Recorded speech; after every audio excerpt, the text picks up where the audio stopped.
Hola a todos, ¿qué tal están? Espero que anden muy bien.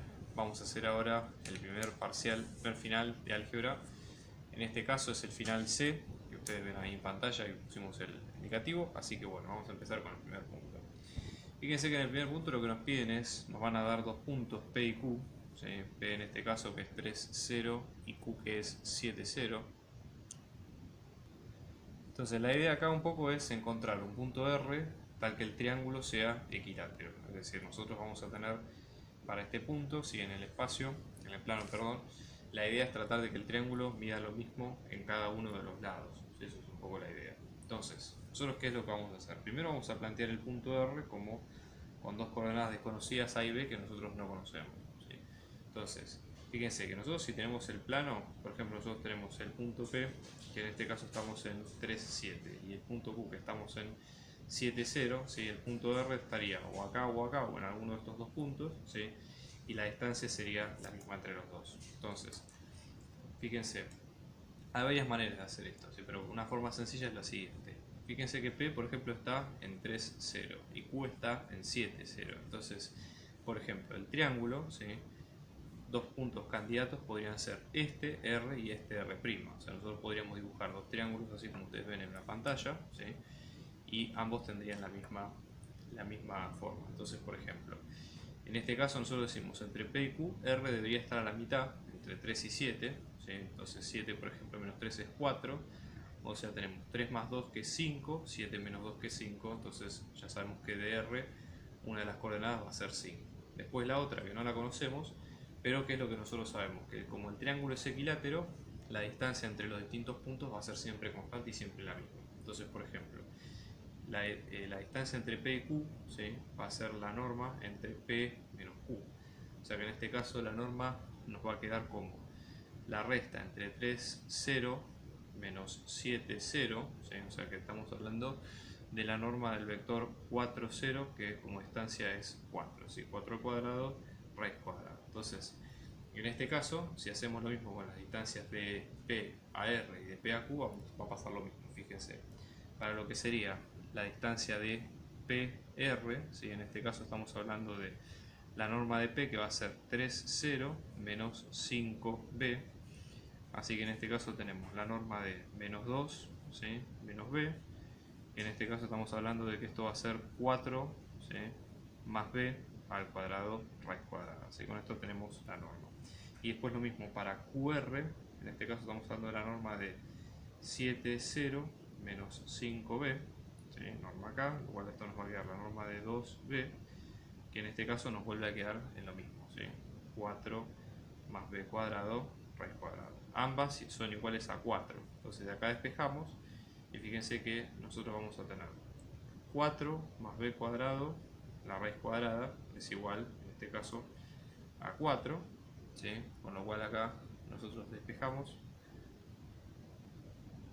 con esto la raíz cuadrada, entonces despejamos de acá, esto nos va a quedar B cuadrado, 4 más B cuadrado es 4 al cuadrado que es 16, entonces B cuadrado nos va a quedar 16 menos 4, B cuadrado nos va a quedar 12, por lo tanto B nos queda raíz de 12. Entonces, caracterizado A y caracterizado B, encontramos que R va a valer 5 raíz de 12. Y ahí termina este ejercicio.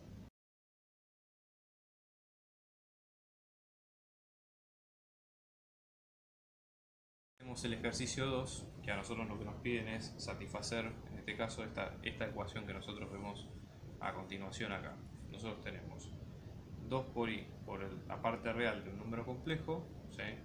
Menos la parte imaginaria de ese número complejo nos va a dar 5 más 6. Entonces, ¿qué es lo que vamos a empezar haciendo?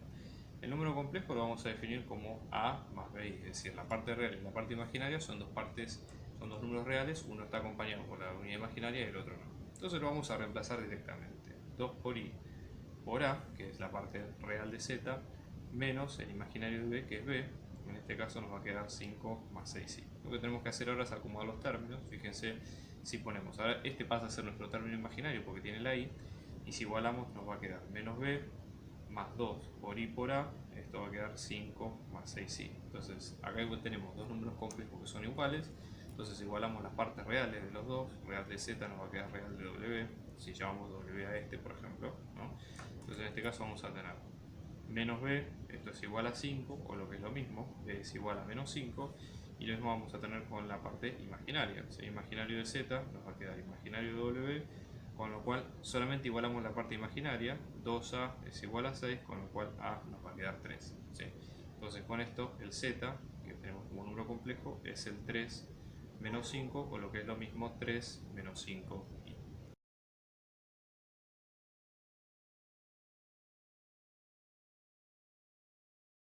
En el caso 3, a lo que nosotros nos dan es que un número z perteneciente a los complejos, donde nosotros tenemos que el módulo es 4, ¿sí? Y el argumento de ese z nos va a quedar 9 séptimos de pi.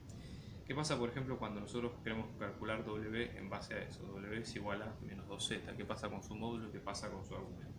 Entonces pensémoslo en términos polares. Y z nos va a quedar como z por e a la i del argumento de z, ¿sí? Y w nos va a quedar como módulo de w por e a la i de su propio argumento de w. Entonces si nosotros reemplazamos ambas expresiones polares en la ecuación original, esto nos va a quedar como w, que va a ser módulo de w por e a la i argumento de w. En este caso esto nos va a quedar como menos 2 por módulo de z, ¿sí?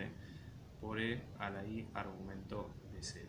En este caso, si nosotros igualamos cada uno, ¿sí? Lo que nosotros tenemos que tener en cuenta es que el módulo de cada uno, por definición, módulo es positivo, ¿sí? Entonces en este caso vamos a tener que tener en cuenta lo siguiente. Fíjense que por ser un producto, acá tenemos menos 2, a este número también tenemos que pasarlo a forma polar, o sea que este número nos va a quedar 2, es el número menos 2, 0, es el número 2 en módulo, ¿sí? Y después tenemos e a la i de pi, o sea, es un ángulo de 180 grados, entonces esto va a quedar e a la i de pi. Después acá tenemos módulo de z por e a la i de argumento de z, ¿sí? Y después tenemos los elementos de cada uno. Entonces fíjense, ahora sí igualamos, ahora sí estamos en condiciones de igualar módulo con módulo, ¿sí? Y luego argumento con argumento. Entonces, por ejemplo, en este caso vamos a tener en la parte de la igualación de los módulos, lo que nosotros vamos a tener es módulo de w es igual a 2 veces el módulo de z. Como módulo de z es 4, 2 por 4 da 8. Siempre el módulo, por ser una distancia, es un número positivo. No puede haber módulos negativos. Ojo con eso, que hay opciones que no están bien en la cuenta. Y después, cuando vamos al argumento, ¿sí? En este caso, el argumento nos va a quedar argumento de w, ¿sí? Nos va a quedar pi más el argumento de z.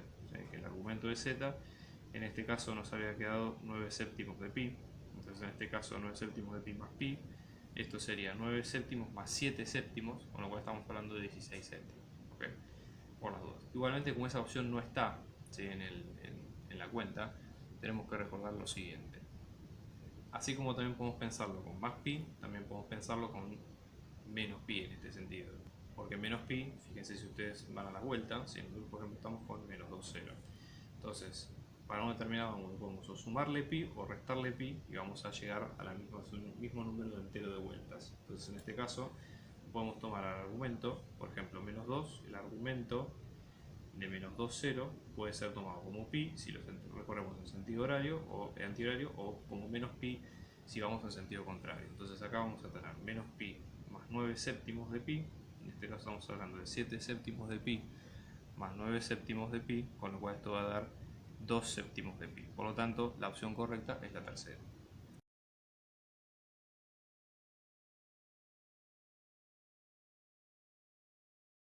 Ejercicio 4, ¿qué es lo que nos encontramos? Fíjense, nosotros tenemos dos conjuntos de números enteros, por ejemplo, de números enteros justamente, ¿sí? El 1, 2, 3, 6, 7, ¿sí? Y después de esto tenemos el conjunto B, que está definido como todos los x pertenecientes a los naturales, tales que nosotros tenemos que 3 menor o igual a x menor o igual a 6. ¿Okay?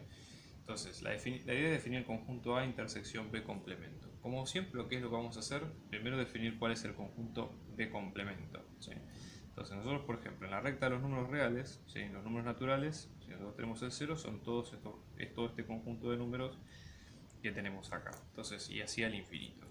Entonces, por ejemplo, nosotros si nos basamos en los números naturales que nosotros tenemos acá, el conjunto B son entre 3 y 6 incluidos, entonces tenemos todos estos números acá. Por lo tanto, El complemento, si nosotros lo pensamos como lógica de conjunto, sería todos los números que están, digamos, desde, digamos, el 1 incluido, ¿sí? B complemento va a estar incluido por 1, 2, unión, y después tenemos el 7 hasta más infinito, teniendo en cuenta, ojo con esto, esto es una expresión simbólica, ¿sí? Porque depende hasta más infinito donde nosotros lo vemos.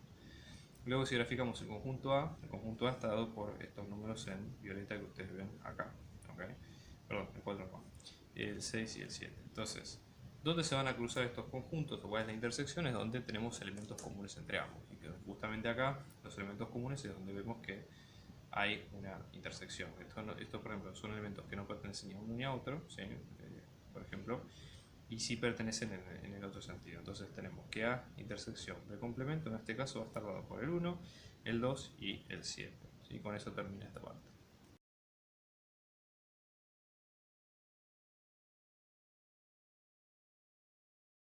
Multiplicidad ahora de I como raíz de este polinomio. Entonces, pensemos primero en lo siguiente. Para llegar a esta expresión lo que tenemos que hacer es llegar a una factorización irreducible de la polinomio. ¿Sí? Entonces, ¿cómo hacemos nosotros para factorizar irreduciblemente al polinomio? Pensemos primero en lo que nosotros tenemos a continuación acá.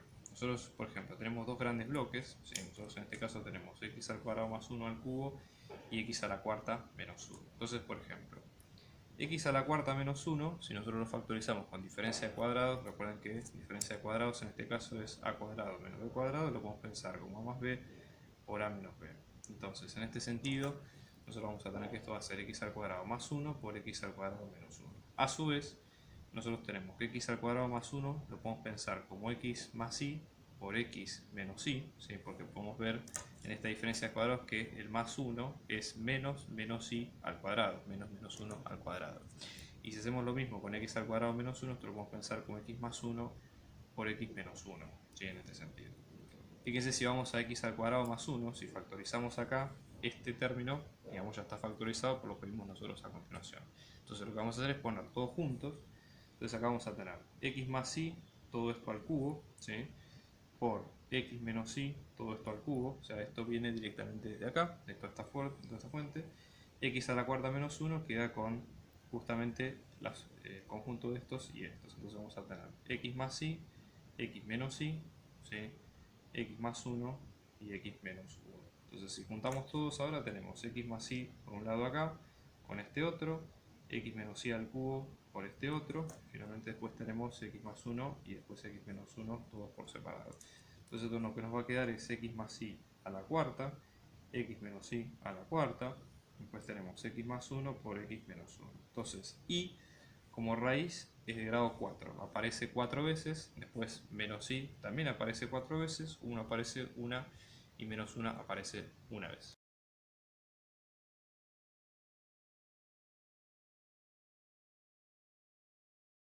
¿Qué pasa, por ejemplo, cuando nosotros vamos acá a la ecuación 6, donde nosotros tenemos p en x, nos va a quedar x al cubo menos a, después tenemos q de x, que nos va a quedar x al cuadrado, y sabemos que p por q en 1 nos va a dar 5. Entonces, ¿cómo hacemos para encontrar la función p por q de x? Bueno, acá la idea es muy simple. ¿Sí? La idea, nosotros primero lo que vamos a hacer es reemplazar por este valor que nosotros tenemos, que es p por q en 1, es multiplicar estos dos y reemplazarlo en 1 con los valores que nosotros tenemos. Entonces, en este caso nos va a quedar x al cubo menos a por la parte de p, después tenemos la parte de q que es x al cuadrado, esto nos va a quedar reemplazando en 1, el 1 va a ir al x, no a la 1 al cubo menos a por 1 al cuadrado, que esto nos va a quedar como resultado igual a 5. Entonces, refrescando esta ecuación, 1 menos a es igual a 5, menos a es igual a menos 5, perdón, 5 positivo menos 1, o sea que a nos va a quedar menos 4. ¿Sí? Entonces, reemplazando, ¿cómo nos va a quedar ahora? P por q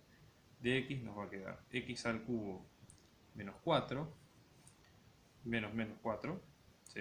Por x al cuadrado, y ahí finalmente nosotros tenemos x al cubo más 4 por x al cuadrado, o sea que esto nos queda x a la 5 más 4x al cuadrado, y así termina la forma factorizada.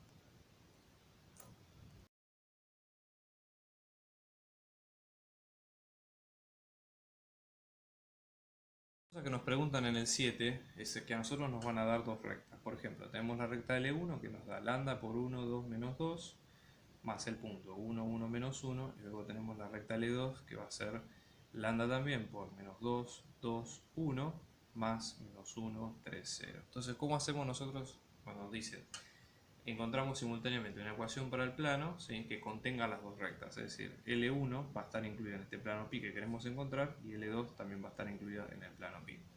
Bueno, si nosotros lo primero que tenemos que hacer es un croquis de qué es lo que queremos buscar. Este es nuestro plano pi, supóngase, nosotros estamos acá en R3, o sea que tenemos Z de este lado, X de este lado y de este otro. Y si nosotros, por ejemplo, tenemos una recta, esta sería L1, y si nosotros después tenemos la recta L2, ¿sí?, acá lo que nosotros tenemos que hacer es orientarnos por los vectores normales, ¿sí? Entonces, por ejemplo, nosotros tenemos que el plano pi va a tener esta normal L que está acá.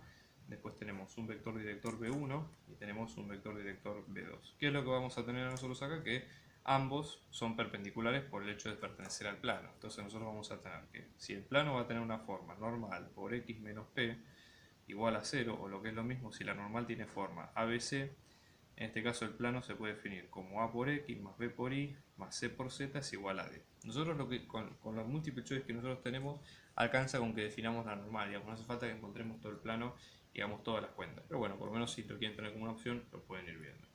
Entonces, en este caso, esto nos va a quedar de la siguiente manera, fíjense. La normal, ¿sí?, nosotros al tener B1 que es perpendicular a la normal y tener B2 que es perpendicular a la normal, ¿qué operación de álgebra nosotros podemos recordar que nos puede servir en este caso? Es el producto vectorial. Es decir, si tenemos un vector que es perpendicular a dos a la vez, podemos pensar que la normal, podemos pensarlo como B1 por B2. O sea, en este caso tenemos B1 y B2 en cada una de las rectas. Tenemos B1 en este lado, tenemos B2 en este otro.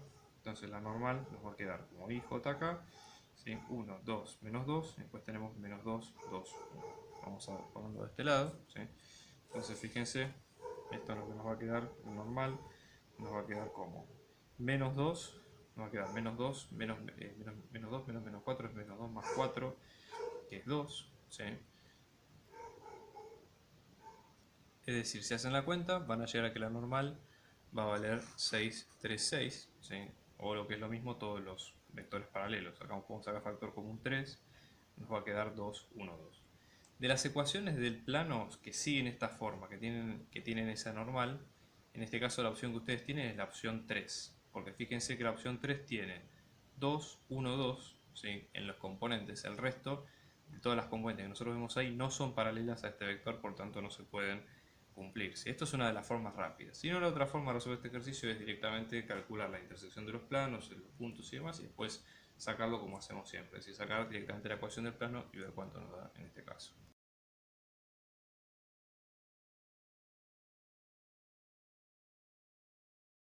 8, que acá nos piden encontrar el simétrico de dos puntos, ¿sí?, respecto a un plano. La idea sería así. Primero tenemos que imaginarnos qué situación tenemos enfrente, ¿no? Si este es el plano, supóngase que en este caso nosotros estamos hablando de dos puntos, tenemos el punto P y el punto S, ¿sí? Entonces, simétrico respecto a un plano quiere decir que un punto es el espejo del otro, para decirlo de alguna manera.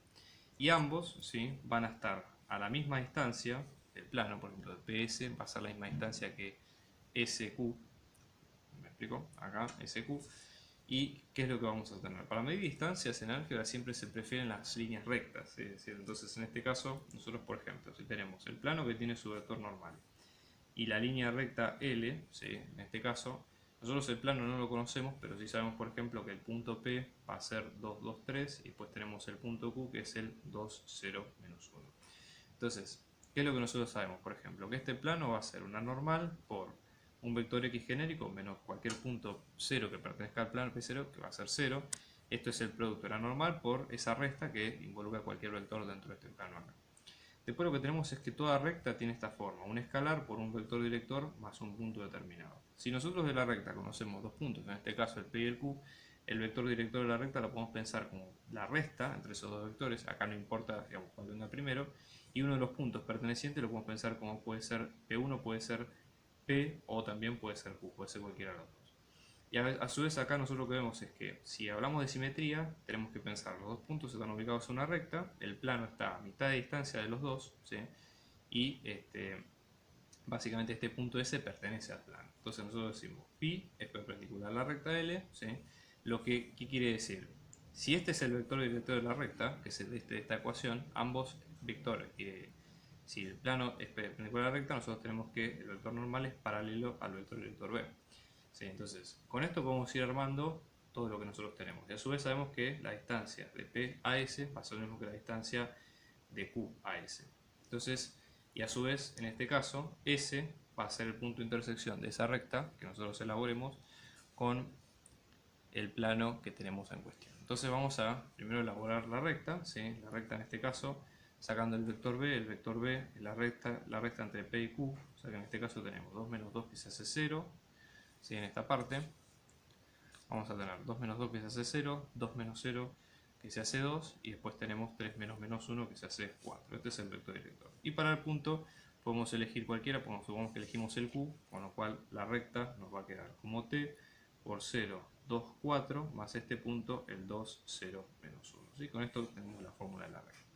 ¿Qué hacemos después? La idea sería plantear esta distancia entre PS y QS. Entonces vamos a proceder, en este caso, fíjense, la distancia de S a P, ¿sí? Cualquier punto S, pensemos primero lo siguiente, cualquier punto S que pertenezca a la recta, ¿sí? Va a tener que cumplir las siguientes condiciones. Va a ser de la forma, tiene que salir de esta ecuación de L, ¿sí? Es decir, tiene que ser combinación lineal con estas cosas que nosotros vemos acá. Entonces, S va a ser, por ejemplo, 0 por t más 2, 2, 2 por t más 0, que es 2t, y después tenemos 4t menos 1, 4t menos 1. ¿Sí? Eso sería un poco la idea. Entonces, volvemos a copiarlo acá, S va a ser 2, 2t y 4t menos 1. Ahora, la idea que sigue después es pensarlo de la siguiente manera, ¿cómo hacemos con el Q? ¿Sí? Porque fíjense que hasta ahora estamos haciendo el S respecto del P. La distancia de S respecto de Q va a ser lo mismo, ¿sí? Pero en este caso restado con Q. Entonces, por ejemplo, nosotros en este caso, si lo restamos con Q, esto nos va a quedar. El nuevo, o digamos, la nueva S nos va a quedar. Entonces la fórmula nos queda básicamente de esta forma, ¿sí? La distancia entre los dos puntos, tanto de P como de S. Entonces ahora lo que hacemos es igualamos ambas dos. Esta distancia, recuerden que la distancia entre un punto y otro, ¿sí? Se va a tomar como las coordenadas, la resta de las coordenadas al cuadrado de cada uno. Esto es haciendo Pitágoras, que es lo que hicimos nosotros acá. Entonces en este caso, ¿sí? Vamos a realizar lo mismo, ¿sí? Todo esto con raíz cuadrada. Como igualamos las dos normas, igualamos las dos raíces cuadradas, con lo cual van a quedar al cuadrado también. O sea que tenemos 2t menos 2 al cuadrado más 4t menos 4 al cuadrado. Esto es igual a 2t al cuadrado más 4t, todo esto al cuadrado, ¿no? Todo esto al cuadrado. Vamos a ver cómo queda. Si hacemos la cuenta de toda esta ecuación, vamos a llegar a que t va a valer un medio, ¿sí? Entonces esto les digo para que simplifiquen un poco los pasos. Entonces los puntos, el punto S puede ser o bien 0, menos 1, menos 2, ¿sí? O bien puede ser 0, 1, 2. ¿Cómo hacemos para darnos cuenta cuál es cuál de las opciones que nos presentan ahí? Bueno, lo que tenemos que hacer es ir reemplazando, ¿sí? Porque fíjense que el plano en este caso va a ser A por X más B por Y más C por Z es igual a D. Nosotros sabemos que el vector normal en este caso nos había quedado con 0, 2, 4 o con sus múltiplos, ya que el vector normal puede ser, por ejemplo, 0, 1, 2. ¿Sí? El tema es, por ejemplo, reemplazar y ver cuál es la D que corresponde en este caso, ¿sí? Entonces, por ejemplo, si reemplazamos con el negativo, si reemplazamos con el menos 1, menos 1, menos 2, esto nos va a quedar como 2 por menos 1 más 4 por menos 2, esto es igual a D, con lo cual acá lo que tenemos es que menos 4 menos 8, esto es igual a D, ¿sí? Que es menos 16. ¿Sí? Entonces, en ese sentido, ¿sí? Reemplazándolo de esta manera, llegamos al menos 16, pero menos 16 no está, como las opciones, y si reemplazamos el positivo, reemplazamos el 0, 1, 2, esto nos va a quedar 2 por 1 más 2, más 4, perdón, por 2, ¿sí? Esto es igual a D, con lo cual D vale 16. Entonces ahí con eso tienen la opción, el plano en este caso, ¿sí? Nos va a quedar, el plano finalmente nos va a quedar como I más 2Z es igual a 16. Y esta es la opción correcta.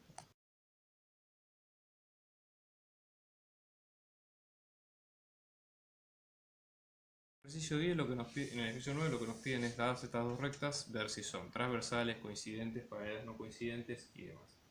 Vamos a hacer lo siguiente, ¿sí? En este caso vamos a ver las propiedades que nosotros tenemos, ¿sí? En este caso nosotros llamamos, por ejemplo, B1 su vector director y B2 su vector director de L2 y L1 respectivamente. Entonces, por ejemplo, nosotros sabemos que si B1 por B2 es igual a 0, eso quiere decir que L1 es perpendicular a L2. Vamos a probar si esto es así. 1, 2, menos 2 por menos 2, menos 4, menos 4. Si ustedes hacen la cuenta, esto les va a dar menos 2, menos 8, más 8, o sea que esto da menos 2 distinto de 0, con lo cual no son perpendiculares. Tampoco son paralelas, porque fíjense que acá si nosotros, por ejemplo, multiplicamos por un menos 2, tenemos menos 2, menos 4 y 4, lo cual tampoco quiere decir que sean paralelas. Entonces L1 no es paralela con L2. La forma de decirlo, por ejemplo, que en este caso B1 puede ser expresada por K por B2 y viceversa, así que no es el caso de esto. Y el tercer punto, o sea, nosotros sabemos por lo menos que son secantes, es decir, que el ángulo que forman entre ellos no es ni 90 ni 0. Entonces vamos a ver ahora qué es lo que sucede si nosotros, por ejemplo, buscamos de ver si hay intersección. Entonces decimos, existe, por ejemplo, nosotros pensar, existe L1 intersección L2, y la forma de plantearlo es igualar componente a componente cada uno. En este caso, por ejemplo, un punto que pertenezca a un X que pertenezca a L1, tenemos que desarrollar esta fórmula, va a ser t más 2, por ejemplo, t más 2, después tenemos 2t más 1 y después tenemos menos 2t más 1. Y si hacemos lo mismo con otro X que pertenezca a L2, va a ser de la forma menos 2 alfa, después tenemos menos 4 alfa más 1 y menos 4 alfa más 1. Si ustedes observan, si nosotros después igualamos cada una, nos va a quedar t más 2 es igual a menos 2 alfa, después tenemos 2t más 1, nos va a quedar como menos 4 alfa más 1, y menos 2t más 1 nos va a quedar como menos 4 alfa más 1. Acá fíjense una cosa, esta expresión es igual que esta otra. Acá dio de casualidad sí, si nosotros seguimos desarrollando la forma. Pero eso qué quiere decir? Que si estas dos son iguales, estas dos deberían ser iguales. Y por lo que nosotros vemos acá, al tener un 2 y al tener un menos 2, no son iguales. Si ustedes siguen desarrollando esta fórmula, lo que van a hacer es que no van a encontrar alfa y t, ¿sí?, tales que L1, que exista L1 y L2. Por lo tanto, cuando las rectas no son perpendiculares, no son planas, no son paralelas, perdón, y están en R3, se dice que son alabeadas. Si nosotros lo imaginamos, son dos rectas, por ejemplo, así, que están en el espacio, que no se cortan en ningún punto y que su ángulo es distinto de los que mencionamos recién. Así que esa es la respuesta, que son alabeadas.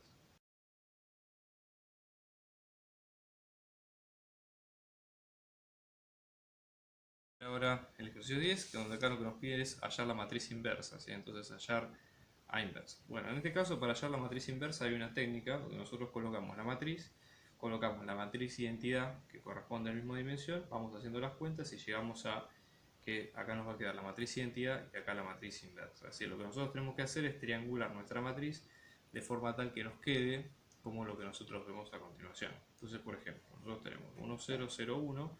Vamos a hacer ceros primero acá, la primera fila la dejamos tal cual. En este caso vamos a hacer fila 2 más 2 fila 1, perdón, al revés, fila 1 más 2 fila 2. Esto sería menos 2 más menos 2 es 0, menos 3 más 4, en este caso tenemos 1, después tenemos 1 más 2 por 0 que es 1, y acá en este caso tenemos 2. ¿Sí? Entonces, por eso para ir viéndolo. Y después tenemos que ir haciendo ceros arriba, fíjense la primera fila queda tal cual, después acá podemos hacer 3 fila 2 más fila 1, entonces en este caso esto va a ser 0, esto más esto va a ser 2, acá, después tenemos 3 por esto más esto que va a dar 4, y después 3 por esto más esto que va a dar 6. ¿Sí? Después podemos dividir ambos lados, en este caso podemos hacer para que quede igual a la matriz identidad, la segunda fila la dejamos tal cual y hacemos fila 1 dividido 2, en este caso 1, 0 y acá vamos a tener un 2, 3. ¿Sí? Con eso lo que obtuvimos acá es la matriz identidad y acá por resultado va a ser la matriz inversa. Vamos a comprobar que esto sea cierto. Toda matriz multiplicada por su inversa nos va a dar la matriz identidad. Entonces tenemos 2 menos 3 menos 1, 2 multiplicado por 2, 3, 1, 2. En este caso fíjense la cuenta como nos va a dar. En este caso vamos a hacer una respuesta de 2 por 2. 2 por 2, 4, menos 3 es 1. 1 positivo, disculpen. Después tenemos 2 por 3 es 6, menos 6 es 0. Menos 2 más 2 esto es 0 y después menos 3 más 4 esto da 1. Y con esto termina el ejercicio 10.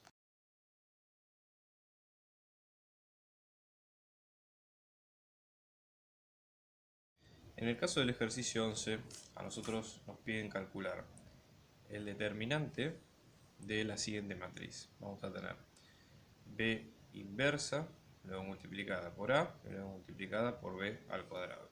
¿Sí? Entonces, como datos, nosotros, por ejemplo, conocemos, ¿sí?, a la matriz A. O sea, en este caso nosotros, por ejemplo, tenemos que A va a ser una matriz de 1, 2, menos 1, 1. Y B sabemos que es una matriz de 2 por 2, pero lo que no sabemos es los componentes de B. Sí sabemos, por ejemplo, que el determinante de B, en este caso, nos va a quedar 6. Entonces, ¿qué es lo que vamos a hacer ahora?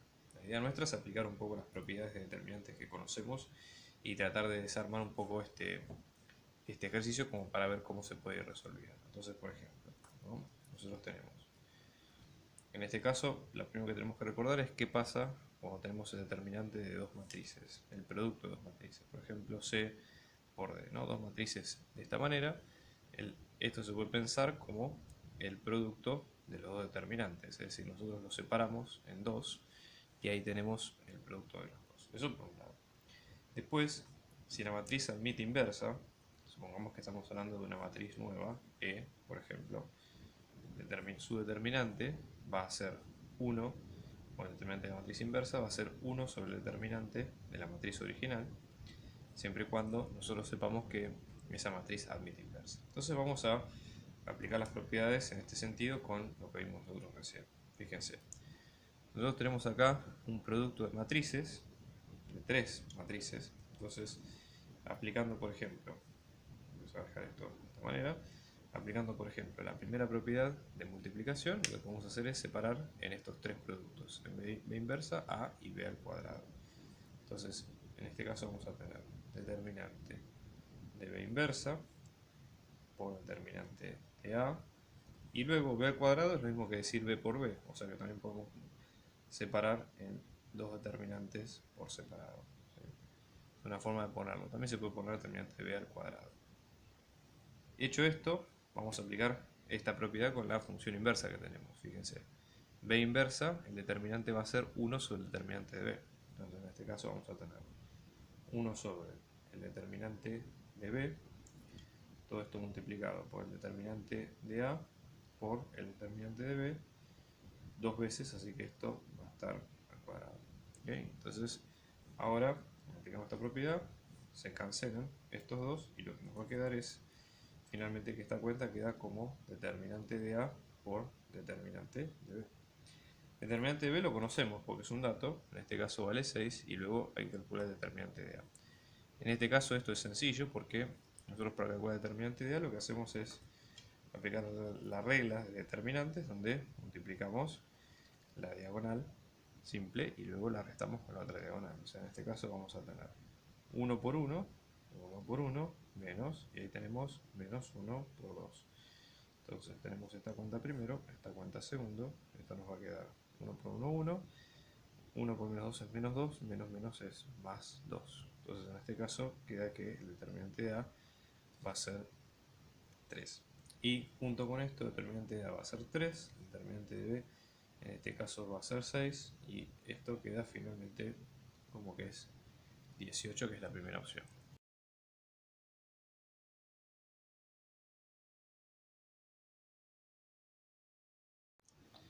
En el ejercicio 12, lo que nos piden es calcular el determinante de la matriz A.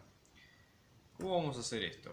Siempre recuerden que lo que nosotros hacíamos de la guía era tratar de tomar de todas las filas y todas las columnas la que tuviera más ceros, porque eso lo que hacía era simplificar la cuenta que nosotros vamos a hacer en este caso. ¿Sí? Eso por un lado. Después tenemos que recordar, aparte de eso, los signos de los determinantes. ¿Sí? Entonces, por ejemplo, una forma es nombrar las columnas y nombrar las filas, numerarlas mejor dicho, y los signos van a tener esta forma. Fíjense, si nosotros tenemos que la suma del número de filas y el número de columna es un número par, es decir, por ejemplo, la primera va a ser 1 más 1 que es 2, perfecto, entonces el signo va a ser positivo. Si en cambio la suma del número de columna y el número de fila es impar, entonces la suma va a ser negativa. Entonces, completando, ¿sí?, con todos los signos de toda la matriz de determinantes va a quedar de esta manera. Esto para recordarlo. ¿Cuál es la fila o columna de más ceros en esta matriz en particular? Y acá vemos que se trata de la última porque tiene 3 ceros. Entonces vamos a empezar a trabajar armando las matrices más pequeñas. Esta es una matriz de 4×4 y la idea es ir reduciéndola a matrices de 3×3, de 2×2, así sucesivamente. Entonces, por ejemplo, vamos a calcular determinante de A, que en este caso lo vamos a tener con, empezamos con -3, ¿sí? Tapamos la fila, 2 por cofactor, tapamos la columna y nos queda la matriz de 3×3 para calcular. Entonces vamos a tener, a su vez -3 tiene un signo negativo, entonces vamos a poner -3 por -1 por la matriz de 3×3, que es esta que ustedes ven acá. 3, 1, 0, 1, 0, 1 y 1, 3, 1. Vamos ahí. Seguimos con el siguiente. Fíjense que después el resto son todos ceros, así que no hay que seguir con esa cuenta. Ahora la idea es, con esta reducción que hicimos acá, vamos a seguir adelante. ¿Cuáles son los signos de este determinante de 3×3? Bueno, simplemente pueden tomar los signos que ustedes ya elaboraron acá y tomar los mismos, así que siempre obviamente empezando desde la primera fila y la primera columna. Entonces esto nos va a quedar 3 por -1 es 3 de negativo. Acá tenemos que empezar a calcular determinantes y así que vamos a dejar un corchete bien grande para desarrollar este determinante de 3×3. Entonces fíjense, ¿qué fila o qué columna nos conviene? En realidad acá tenemos dos filas, dos columnas que tienen 0, por ejemplo la primera fila, la primera columna o la del medio. Vamos a tomar la fila, por ejemplo, la primera fila de todas, que es esta, la primera columna, perdón, tercera columna, que es esta. Entonces vamos a empezar. El signo al principio es un menos, un más, perdón, en 0. Luego tiene un menos en 1 y luego tiene un más en 1. Entonces vamos a tener 0 que no se cuenta, este 1 con signo negativo, o sea, vamos a poner -1 por el determinante. En este caso tapamos fila y tapamos columna y nos va a quedar 3, 1, 1, 3. ¿Sí? 3, 1, 1, 3. Cerramos ahí. Vamos al siguiente, que es este, más 1, tiene un más acá. Entonces ponemos más 1, abrimos el determinante, tapamos fila, columna y fila y nos queda 3, 1, 1, 0 y cerramos ahí. Y cerramos ahí para ver el resultado como nos va quedando. Si hacemos la cuenta, entonces esto nos va a quedar el 3 grande, abrimos, vamos a tener -1 multiplicado 3 por 3, -1 por 1, 3 por 3 es 9, -1 va quedando de esta manera, ¿no? Más 1, en este caso, después tenemos 3 por 0, que es 0, menos 1. ¿Sí? Entonces, haciendo la cuenta, en este caso la cuenta finalmente nos va quedando como, para resolver esto, menos 27. Y ese es el resultado dentro de las opciones a elegir.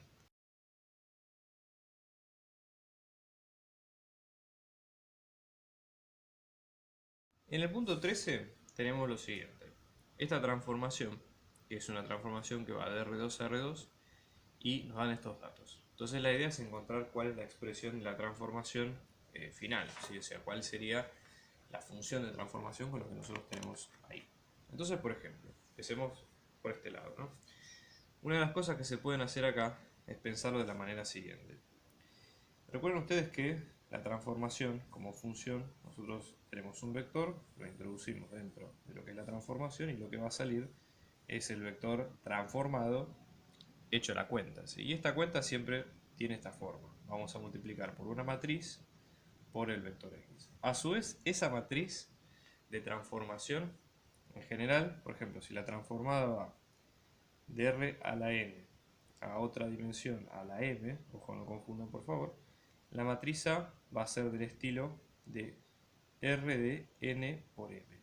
¿Sí? O sea, vamos a tenerla, mejor dicho, m por n, porque la forma, digamos, final de la multiplicación es las dimensiones que nosotros tenemos al final. Y cada uno de los vectores de la columna de la matriz A son las transformadas de los vectores en base canónica del primer dominio. ¿Sí? Esto es algo de teoría que lo vimos, pero que en este caso está bueno aplicarlo. Entonces fíjense, ¿cómo hacemos nosotros para obtener una expresión de transformación con esos pequeños datos que nos dan ahí?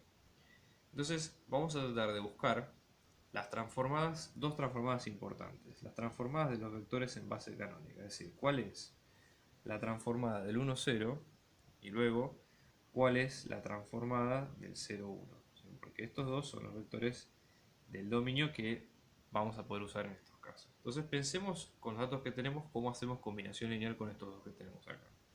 Fíjense lo siguiente, nosotros tenemos que la transformada de 1, 1, 1 se puede pensar como si fuera la suma de estos dos. Entonces podemos pensar la transformada del 1, 0 más la transformada del 0, 1. ¿Sí? Eso vamos a dejarlo como primera ecuación. Luego, nosotros tenemos el siguiente dato, que es la transformada del menos 1, 0. La transformada del menos 1, 0, en este caso es menos 1 por la transformada de 1, 0. ¿Sí? Entonces, aplicando estos dos conceptos, fíjense a lo que nosotros vamos llegando en cada caso. Entonces, por ejemplo, ¿no? En este caso, si nosotros vamos a agarrar la ecuación 2, de 2, por ejemplo, tenemos que la transformada de menos 1, 0, como dato nos decía que esto valía 1, 0. Y a su vez, esta transformada de menos 1, 0 es menos 1 por la transformada del 1, 0, que esto nos está dando 1, 0. Con lo cual, lo que obtenemos es que la transformada del 1, 0 nos va a dar 1, 0. ¿Sí? Así, simple y llanamente. Entonces esto, como dato, está bueno porque lo vamos a usar después más adelante. Fíjense que otra cosa más se puede hacer, ¿no? Lo que podríamos hacer es que, dado que conocemos este dato, ahora podríamos reemplazarlo en esta cuenta. Y fíjense que nosotros conocemos cuánto es la transformada de el 1, 1. Entonces, por ejemplo, reemplazando estos dos datos, decimos la transformada del 1, 1, que es 0, 1. ¿Sí? Entonces ponemos 0, 1. Todo esto es igual a la transformada del 1, 0, que es 1, 0 más la transformada del 0, 1. ¿Sí? Entonces, de acá restamos este vector de ambos lados, con lo cual nos va a quedar que la transformada del 0, 1, en este caso, lo vamos a tener de la siguiente manera. Acá disculpen, me confundí, esto va con un menos acá. Perfecto. Entonces con un menos, entonces la transformada de 0, 1 va a quedar como 0, 1 más 1, 0, con lo cual acá lo que vamos a tener es que la transformada nos va a quedar como 1, 1. Entonces ahora que tenemos estos datos, ¿qué es lo que vamos a hacer? Ahora que nosotros tenemos esta transformada, la idea es ver esto como vectores columna. O sea, la matriz A va a ser la transformada del 1, 0 traspuesta y la transformada del 0, 1 también traspuesta. Entonces, la matriz A nos va a quedar como, en este caso, menos 1, 0, y luego acá nos va a quedar como 1, 1. Entonces eso es lo fundamental para encontrar la transformación. Fíjense, la transformada de x es esa matriz A que encontramos multiplicada por el vector x. O sea, vamos a tener menos 1, 1, 0, 1 multiplicada por x1, x2. Y esto, si ustedes hacen la cuenta, nos va a llevar menos x1 más x2, la primera parte, y luego en la segunda, 0 más x2, o sea, x2. Con eso ya tenemos la expresión.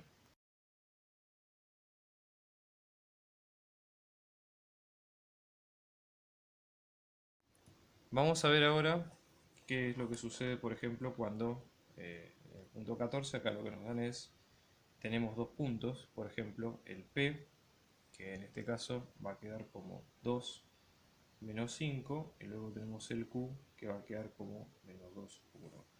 Y después tenemos, como siempre, el origen de coordenadas O, que en este caso es el 0, 0. Entonces lo que nos pide el problema es hallar el área del triángulo, en este caso es el área del triángulo PQO, ¿sí? ¿Cómo lo calcularíamos? En este caso nosotros estamos trabajando en R2, o sea, fíjense, vamos que hacemos un pequeño croquis del problema y en X vamos a tener, por ejemplo, ¿sí? Este punto, 2 menos 5, que sería el P aproximadamente, ¿sí? Después tenemos el menos 2, 1, que sería el Q, y después tenemos el triángulo entre dos, más o menos. ¿Sí? Igual yo les digo, no es, obviamente esto no está a escala, así que esa sería un poco la idea de verlo. Pero bueno, nosotros tenemos que recordar lo siguiente: no hay una fórmula que nosotros tengamos un área de paralogramo en R2, excepto si nosotros, por ejemplo, quisiéramos extenderlo a R3, por ejemplo. Entonces, recuerden ustedes que en R3, nosotros, por ejemplo, si teníamos un vector U que pertenezca a R3 y otro vector B que pertenezca a R3, el área determinada por esos dos vectores iba a ser la norma del producto vectorial de los dos. El tema es que tienen que estar en R3. Igual a nosotros no nos tiene que preocupar eso porque uno de los trucos que se puede hacer es extender esto a R3. Lo que hacemos es, por ejemplo, fijar un valor en Z, que por ejemplo en general para el plano Z, para el plano XY, generalmente Z vale 0. Entonces le agregamos una variable 0 al final y con eso podemos aplicar esta cosa. Entonces, por ejemplo, ¿no? Obtenemos uno de los lados del triángulo, esto sería por ejemplo PO, que en este caso va a ser P menos O, y que en este caso nos va a quedar como 2 menos 5 menos 0, 0, que va a quedar como 2 menos 5. Luego QO, que en este caso va a ser menos 2, 1, menos 0, 0, o sea que vamos a tener menos 2, 1, ¿sí? Y ahora si estamos en condiciones de calcular el área. Entonces en el área vamos a tener la norma de IJK y estos vectores, pero ahora extendidos con una constante z en otro lado. ¿Sí? Menos 2, 1, 0, aplicamos la norma, entonces esto nos va a quedar. Como todo vector, o sea, acá vamos a tener la norma de tres componentes, ¿sí? Vamos a tener la norma de esto, cerramos acá y tenemos la norma acá. Entonces, fíjense, vamos a empezar con la primera, esto va a ser I por 5 menos 0, 0, menos 1 por 0, 0, o sea que esta parte va a quedar 0. En J, menos J tenemos 2 por 0, 0, menos 2 por 0, 0. Y luego en K vamos a tener 2 por 1 que es 2, ¿sí? Menos 2, menos 2 por menos 5 que es 10, o sea que tenemos 2 por 2 menos 10 nos va a quedar menos 8. ¿Sí? Aplicando la norma de esto vamos a tener 0 al cuadrado, más 0 al cuadrado, más menos 8, todo esto al cuadrado, raíz cuadrada. Entonces esto nos va a quedar finalmente 0, 0, 64, 64 queda 8. Entonces con eso tenemos el área del triángulo.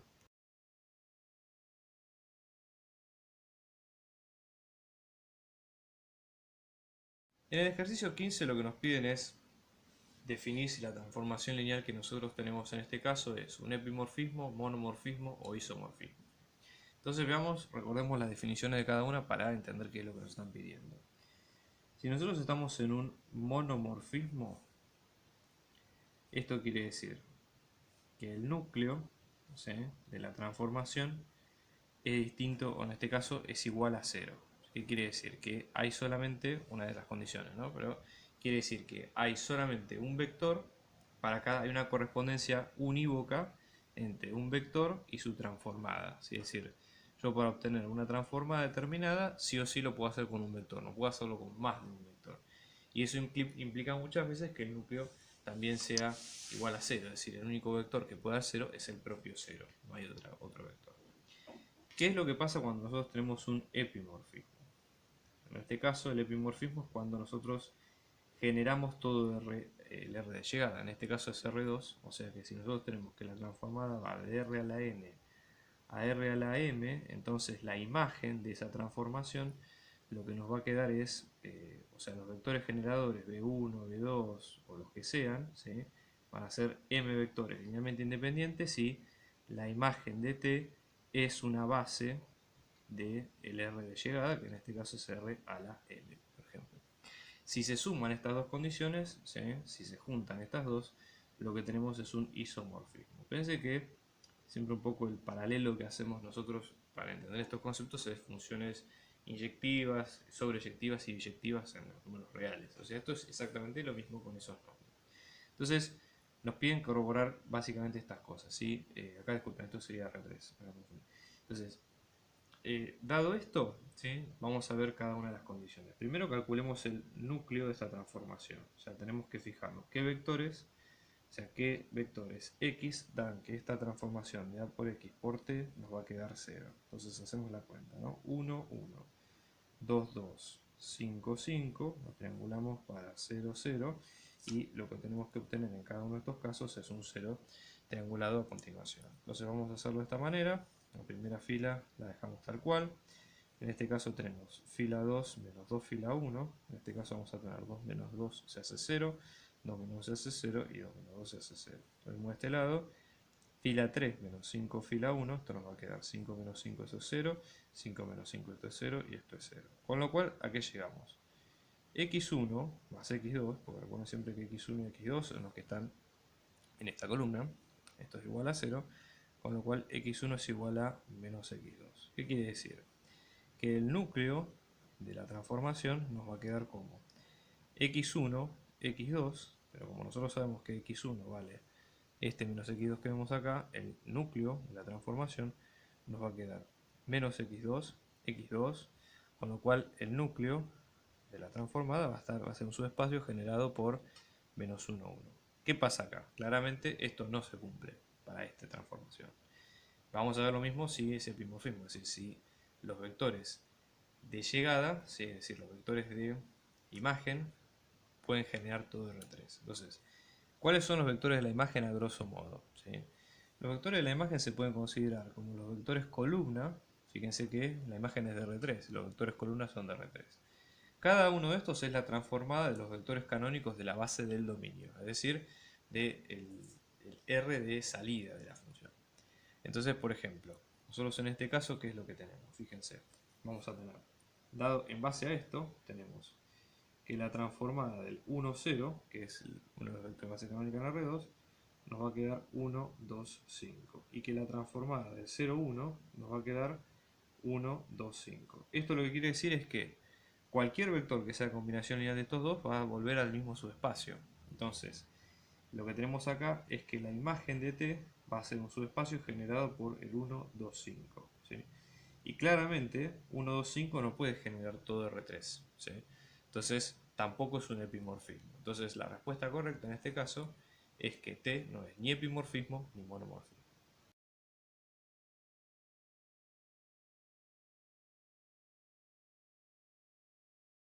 En el punto 16 a nosotros nos dan esta cónica, esta ecuación canónica, y la idea es tratar de entender, si ustedes observan esta ecuación, es una cónica a la que se le aplica una traslación, una rotación, perdón. Y también una traslación, pero bueno, básicamente nos damos cuenta por el producto cruzado de x por y que tenemos acá. ¿Cómo hacemos nosotros para darnos cuenta, que es lo que nos pregunta el problema, que es la rotación del ángulo? Acá hay varias maneras. Hay varias maneras, pero no vamos a complicarnos demasiado por lo siguiente. Generalmente cuando ustedes tienen una cónica expresada de esta forma, hay una técnica, digamos, que también está en el apunte, que es pensarlo de la siguiente manera. O sea, las cónicas, ustedes tienen que pensar que más allá de la traslación a rotación, siempre van a tener un término de x y un término de y, ambos al cuadrado. Entonces, la matriz de combinación va a ser de la siguiente forma. Tenemos a por x al cuadrado, más b por xy, más c por y al cuadrado, más d por x, ¿sí? En este caso, y después tenemos más e por y más f igual a 0. O sea, esta forma general, ¿qué quiere decir? Es el resultado del producto cruzado de x y, es multiplicar términos con x y con y, y tenemos los coeficientes de cada uno. Entonces hay una cuenta que se puede hacer en este caso, que es que nosotros para caracterizar qué elipse tenemos al principio, vamos a pensar de la siguiente manera. Supongamos que tomamos los coeficientes b, a y c. Entonces, si por ejemplo nosotros tenemos b cuadrado menos 4 por a por c, tenemos dos maneras. Si esto nos va a dar mayor que 0, es muy probable que esto sea una hipérbola como resultado. Y si esto nos da menor que 0, tenemos tres caminos, o cuatro en realidad. Puede ser una elipse, puede ser una circunferencia, puede ser un punto o puede no existir directamente. ¿Sí? Son varias posibilidades. Entonces vamos a calcularlo. Fíjense, en este caso nosotros tenemos B acá, después tenemos A y después tenemos C. Entonces esto nos va a quedar, en este caso, 5 menos 5 al cuadrado menos 4 por 3 por 3. O sea que esto tenemos 25 menos 3 por 3 es 9 por 4, en este caso es 36. ¿Sí? Y esto claramente es menor que 0. Con lo cual, la chance es que nos ocurra esto. ¿Sí? Eso por un lado. Entonces decimos, bueno, es probable que sea una elipse. Ahora, de las elipses lo que nosotros tenemos es decir, otra otro dato importante. ¿Qué pasa, por ejemplo, qué cuenta nos da a menos c? Como para tratar de entender el tema de la rotación, qué ángulo tuvimos. En este caso, a menos c nos da 0, ¿sí? Porque fíjense que tenemos 3 y 3. Con lo cual, llegamos a la cuenta que 2 veces el ángulo de rotación nos va a dar pi sobre 2. Esto ya les digo, lo estamos copiando directamente del apunte de teoría, digamos, de cómo se clasifica. Hay una forma que es con matrices y con productos cruzados y demás que también la podemos hacer, pero bueno, elegimos un poco esta, después en otro final vamos a variarlo un poco más, pero para que tengan las dos maneras sin problema. Entonces de acá surge que el ángulo, ¿sí? Dividimos por 2, esto nos va a quedar que es pi sobre 4, ¿sí? Esto por las dudas.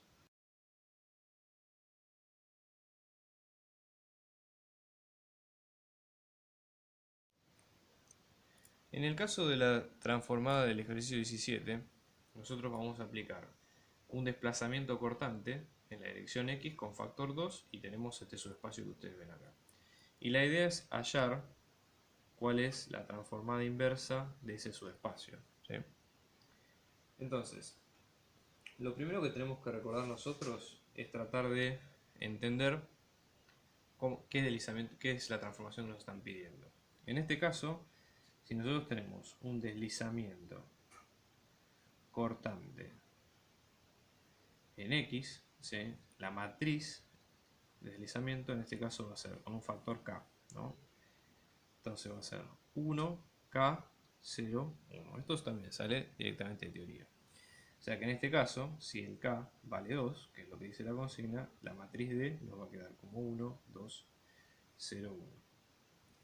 Entonces pensemos, por ejemplo, cómo podemos bajar eso a algo concreto de nosotros, ¿no? ¿Qué hacemos si nosotros transformamos el subespacio S? ¿Cuál sería la lógica?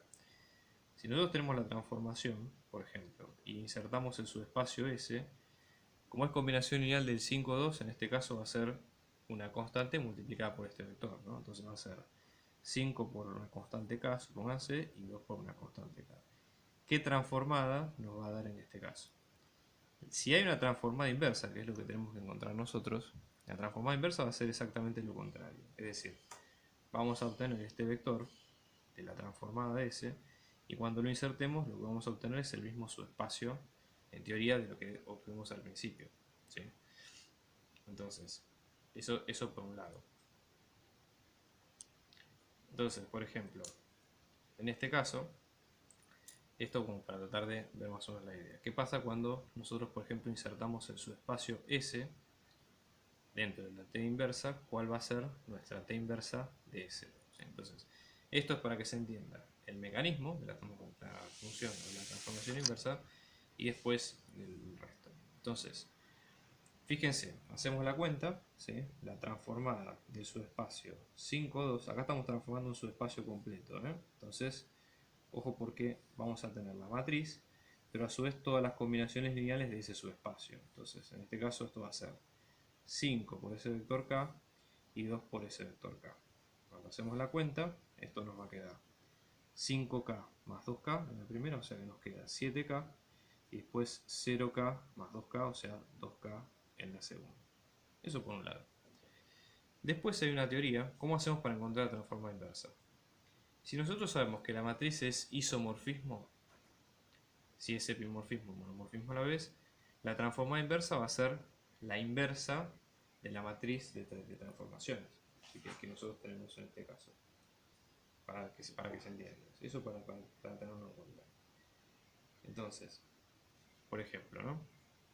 Si nosotros hacemos la cuenta acá, ¿sí? Nosotros sabemos que si, por ejemplo, t de x es isomorfismo, entonces vamos a tener que t inversa va a ser la inversa de la matriz de transformación, que en este caso es esta, la de. ¿Cómo sabemos o cómo nos damos cuenta si es monomorfismo o isomorfismo? Primero habría que calcular el núcleo y la imagen, ¿sí? Una forma rápida, sin entrar en demasiadas cuentas, es la siguiente. Fíjense, esta matriz ya está triangulada, porque tiene este 0 acá, lo cual es un golazo. Lo cual nos dice que estos dos vectores son linealmente independientes. Es una transformada de R2 a R2.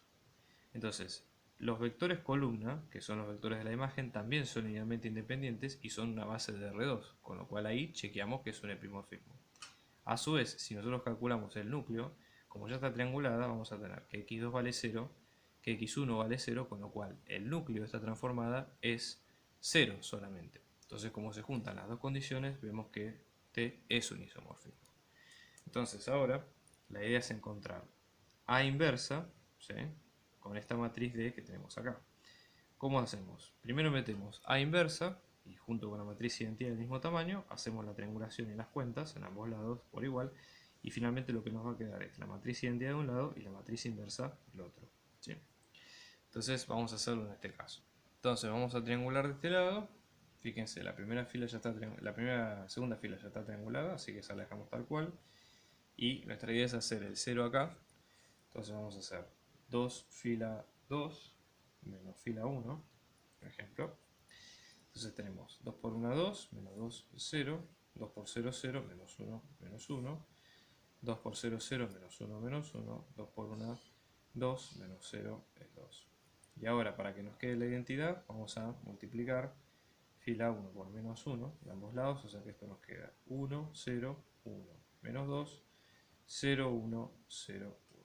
Con lo cual, lo que obtenemos acá, como habíamos planeado al principio, esta es la matriz identidad y esta otra es la transformada inversa. Entonces, cuando hacemos la cuenta de buscar la transformada inversa de S, esto nos va a quedar de la siguiente manera. Observen. Vamos a hacer la cuenta. Esto vamos a tener 1 por 5K es 5K, menos 4K, en este caso nos va a quedar K. 0 por 5K es 0, más 2K, vamos a tener 2K. Entonces esto lo que obtuvimos es que la transformada inversa de S va a quedar el vector K, 2K, es decir, sacamos un factor común K, tenemos 1, 2. Con lo cual, la transformada inversa de S nos queda generado el subespacio 1, 2, que es la primera respuesta de este problema.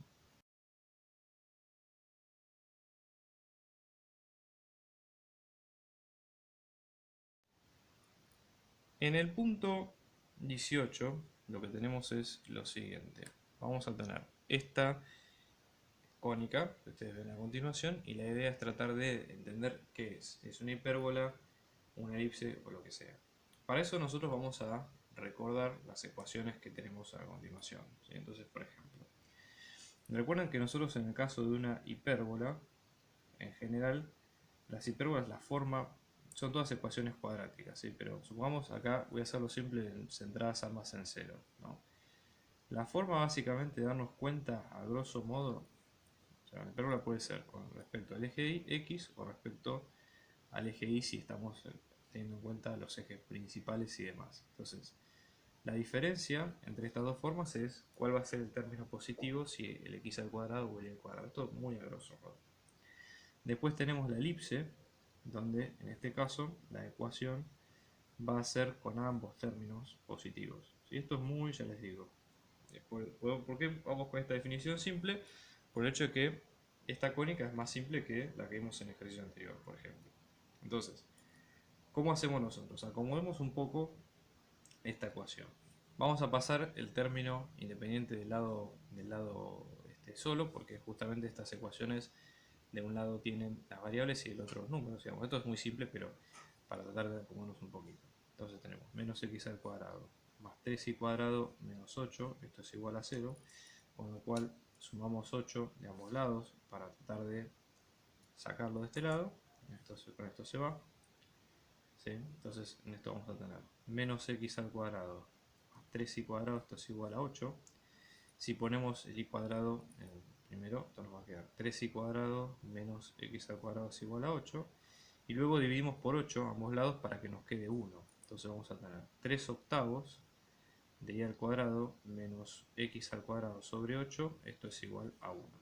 Entonces fíjense, de acá esto vamos a tener que se parece más a esta ecuación, que es una de las formas de la hipérbola. ¿Sí? Fíjense, b cuadrado en este caso nos está quedando como 8 tercios, porque es la recíproca de esta ecuación, 8 tercios, ¿sí? O sea, directamente b va a ser la raíz cuadrada de 8 tercios. Idem para a, que en este caso nos está quedando como 8, al cuadrado, que nos queda como 8, con lo cual a nos va a quedar raíz de 8. Así que sí, es una hipérbola sin dudas.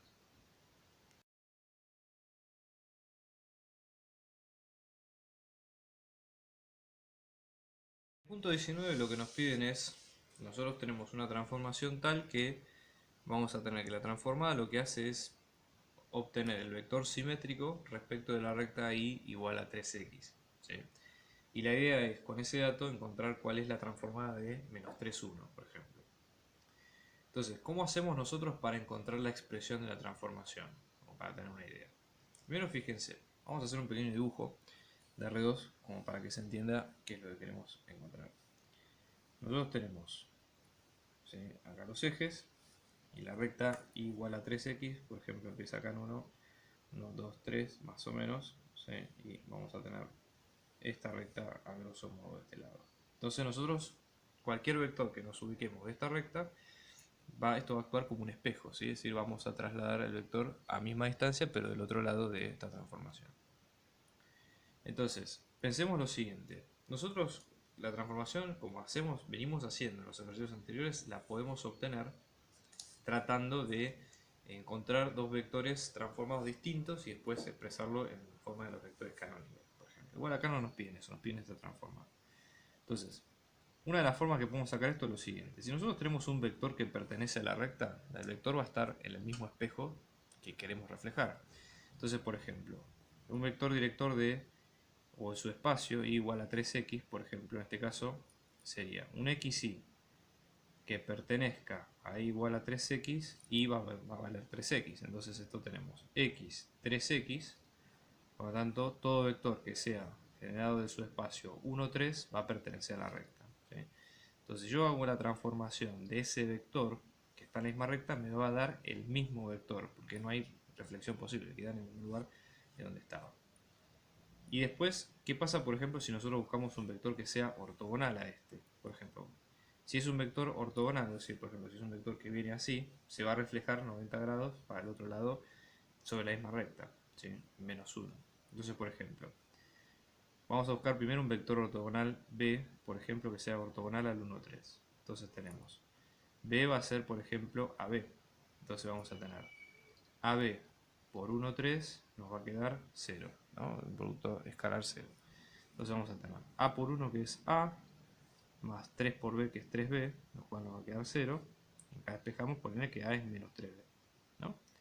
Entonces vamos a tener que B va a estar generado por A, que va a ser menos 3B, y B, o sea que B va a pertenecer a su espacio menos 3, 1. Entonces, el vector, este justamente es el vector que tenemos que calcular.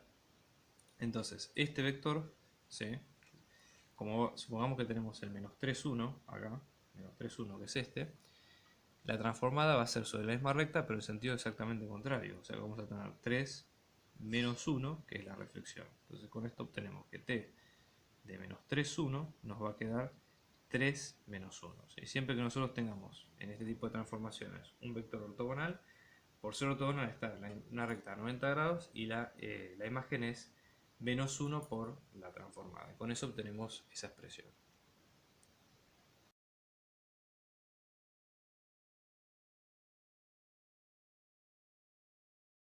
En el 20 nosotros tenemos esta transformada que va de R2 a R2 con la matriz que ustedes ven a continuación. Entonces la idea es encontrar con esos datos cuál es la transformada del 2, 0, menos 1. Acá simple y llanamente lo que tenemos que hacer es, como todo vector que queremos buscar en la imagen, es buscar hacer la multiplicación de esta matriz por este vector. Recuerden siempre que entra el vector del dominio, se ingresa en la transformación y sale transformado. Y esta transformación siempre es de la forma de la matriz de transformación por ese vector x. Entonces, por ejemplo, la transformada del 2, 0, menos 1 va a ser toda esta matriz 1, 0, 1, 2, 0, 3 y 1, 1, 1 multiplicada por ese vector, el 2, 0, menos 1. Entonces esto es de 3 por 3, esto es de 3 por 1, con lo cual esto nos va a quedar de 3 por 1 como resultado. Entonces vamos a hacer la cuenta. 1 por 2, 2, 0, menos 1, o sea que acá tenemos un 1. ¿Sí? Después tenemos 2, 0, menos 3, 2 menos 3, en este caso nos va a quedar menos 1. ¿Sí? Y después tenemos 2, 0, menos 1, 2 menos 1, 1. Esta es la cuarta opción de la cuenta. Y ahí con eso terminamos este ejercicio. Bueno, espero que les vaya muy bien a todos los que rinden final. Cuéntenme cualquier cosa cómo les fue. Para más sugerencias de videos, suscríbanse a mi canal para más trabajo como este y nos estamos viendo próximamente. Un abrazo grande.